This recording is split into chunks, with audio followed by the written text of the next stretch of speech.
Hello everyone on social media. Today I would like to share with you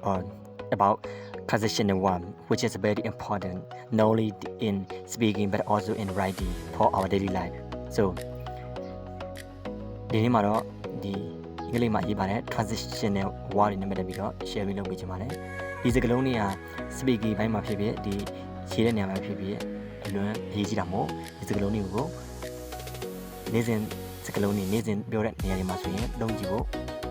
recommend လုပ်ချင်ပါတယ်ပထမဆုံးတစ်ခု auto dollar auto ဟာဆိုရင်စံချိန်ပဲဖြစ်သွားတဲ့ကိစ္စမျိုးတွေမှာဆိုရင် auto ကိုလုပ်နိုင်ပြရတယ်ဒါ finally နောက်ဆုံးမှာတော့ဖြစ်လာတဲ့အကြောင်းအရာတစ်ခုဒီအမှရလက်နောက်ဆုံးအနေနဲ့ဘယ်လိုမျိုးဖြစ်လာမလဲဆိုတဲ့အရာတွေမျိုးတွေမှာဆိုရင် finally ကိုလုပ်နိုင်ဖြစ်တယ်မိုးပါတော့ရေးတဲ့အကြောင်းအရာအချက်လက်တစ်ခုအပြင်နောက်ထပ်ရေးဖို့ရှိနေတဲ့အရာတွေထပ်ပြီးတော့တိုးဖို့အရာတွေမှာဆိုရင်မိုးပါတော့လုပ်နိုင်ဖြစ်တယ် because တော့ကြောင့် reason ထုတ်တဲ့အခါမှာဒီအကြောင်းပြချက်ဒီရှိလာတဲ့အခါမှာဆိုရင် because ကိုလုပ်နိုင်ဖြစ်တယ် however တို့တော့လေစံကျင်မဲ့ဖြစ်သွားတဲ့အခါမျိုးတွေစာကြောင်းနှစ်ကြောင်းကဒီရလက်မတူတဲ့เนาะကောက်ရတာမတူတဲ့အခါမျိုးတွေစံကျင်မဲ့ဖြစ်သွားတဲ့အခါမျိုးတွေမှာဆိုရင် however လုံးတယ် so ဒါကြောင့်เนาะဖြစ်သွားတဲ့အရာအပြစ်ဖြစ်လာတဲ့အရာ